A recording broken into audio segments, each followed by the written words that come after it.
नमस्कार शिक्षक साथियों। आप में से तमाम शिक्षक साथी कई प्रदेशों से वो बार बार मैसेज कर रहे हैं, फोन कर रहे हैं और वो पूछ रहे हैं कि क्या टेट अनिवार्यता के खिलाफ दिल्ली का धरना निरस्त हो गया। नहीं साथियों, कतई नहीं निरस्त हुआ है। धरना अपने यथावत 24 नवंबर को जंतर मंतर पर कायम है और वो 24 नवंबर को धरना होगा। अब प्रश्न ये उठता है कि ये कौन लोग हैं जो बार बार इस तरह के रूमर उड़ा रहे हैं कि टेट अनिवार्यता के खिलाफ दिल्ली में होने वाले नवंबर माह के धरने निरस्त हो गए। और इस वीडियो को मैं सिर्फ और सिर्फ अपने टेट अनिवार्यता के शिक्षक साथियों के पास लेकर आया हूं।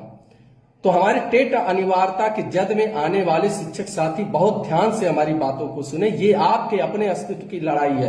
हो सकता है कुछ लोगों के अपने संगठन के अस्तित्व की लड़ाई हो, अपने संगठन को बचाना चाहते हैं, कुछ लोग अपनी नेतागिरी को बचाना चाहते हैं, उनके लिए अपने नेता के अस्तित्व की लड़ाई हो। लेकिन हमारे आपके लिए ये अपने अस्तित्व की लड़ाई है।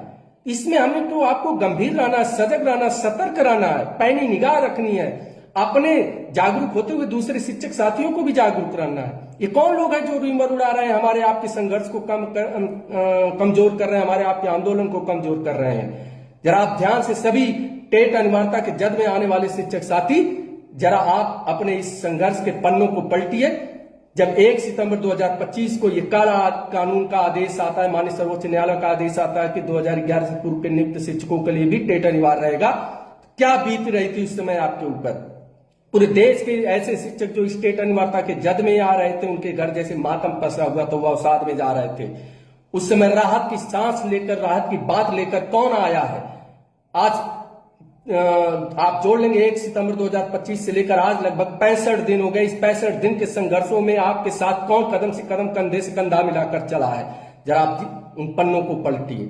1 सितंबर 2025 के आदेश के बाद यदि देश में सबसे बड़ी राहत आपके लिए कोई लाया था तो वो आए थे माननीय देवेंद्र प्रताप सिंह MLC, जिन्होंने जाकर इस देश के सबसे बड़े प्रदेश के मुखिया श्रीमान योगी आदित्यनाथ जी से मिलकर शिक्षकों के पक्ष में माननीय सर्वोच्च न्यायालय में रिव्यू पुनर्याचिका दाखिल करने के लिए उनको तैयार करते हैं। ये कौन है? ये AIPTF के उत्तर प्रदेशी प्राथमिक शिक्षक संघ के संरक्षक हैं।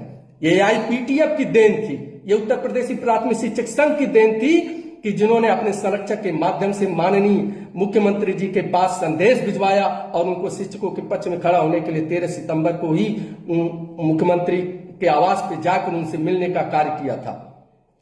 उसके बाद 19 सितंबर को पूरे देश में राष्ट्रव्यापी आंदोलन के माध्यम से पूरे देश को जगाने का काम किया था। कौन किया था? AIPTF ने किया था। आज 65 दिनों में किसी संगठन का कोई भी पदाधिकारी जाकर माननीय शिक्षा मंत्री, केंद्रीय शिक्षा मंत्री धर्मेंद्र प्रधान से मिला? किसी जिम्मेदार व्यक्ति से मिला? नहीं मिला।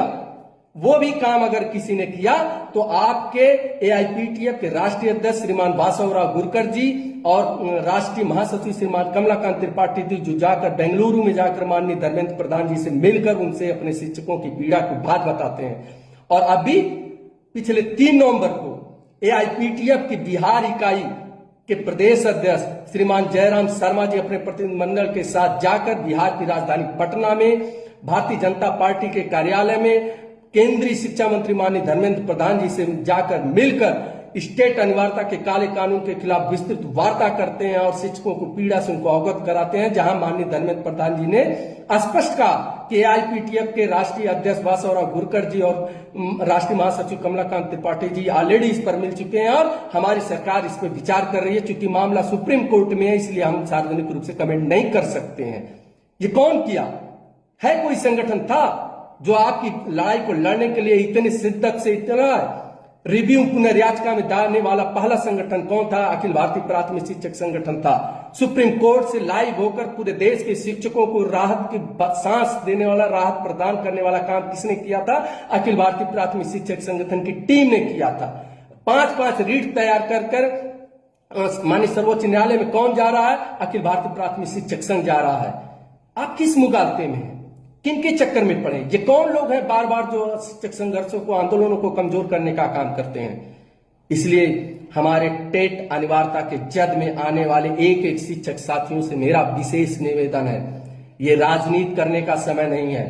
हो सकता है आप में से, हमारे में से कुछ शिक्षक साथी किसी संगठन की प्रतिबद्धता से बंधे होंगे, उनसे जुड़े होंगे, छोड़ दीजिए उनको, लेकिन हमारा आपका दायित्व बनता है, ये मेरे संघर्ष का आंदोलन है।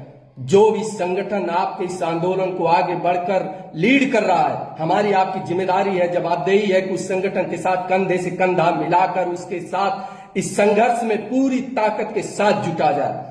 अब तक चाहे विधायी लड़ाई हो, चाहे विधिक लड़ाई हो, संगठन ने बड़े ही मुस्तैदी से लड़ा है। अब आपकी जरूरत है, आपकी जरूरत है। जब संगठन ने आह्वान किया है कि 24 नवंबर को दिल्ली की धरती पे हमारे लाखों लाख शिक्षक जुटकर इस केंद्र में बैठी हुई बाहरी सरकार के कानों तक अपनी आवाज पहुंचाने का काम करेंगे, तो आप शिक्षकों को दिग्भ्रमित किया जा रहा है, विचलित किया जा रहा है, बहकाया जा रहा है। ऐसे कुछ षड्यंत्र रचे जा रहे हैं कुछ संगठनों द्वारा कि जिससे हमारा आपका आंदोलन प्रभावित हो जाए, क्योंकि वो टेट प्रभावित के जद में नहीं आते हैं, जो वो तथाकथित नेता लोग हैं वो इसके जद में नहीं आते हैं। हमको आपको समझना होगा, ये लड़ाई हमारी आपकी है। इस लड़ाई के कृष्ण भी आप हैं, अर्जुन भी आप हैं, गांडीव का अनुसंधान भी आपको करना है। आपको हमको अपनी लड़ाई स्वयं लड़नी है। हम शिक्षक हैं, बौद्धिक वर्ग से आते हैं, हम क्यों बार बार विचलित होते हैं?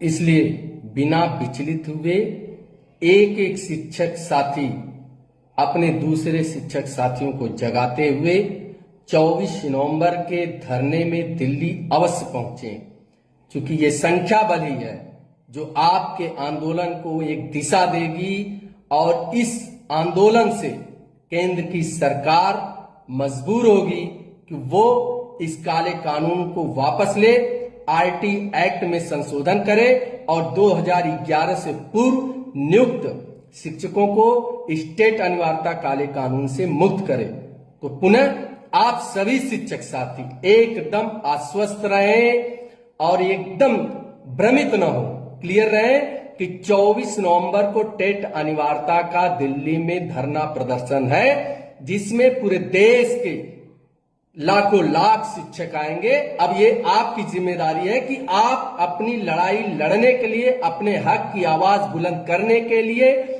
दिल्ली की धरती पर पहुंचते हैं कि नहीं पहुंचते हैं। बहुत बहुत धन्यवाद साथियों।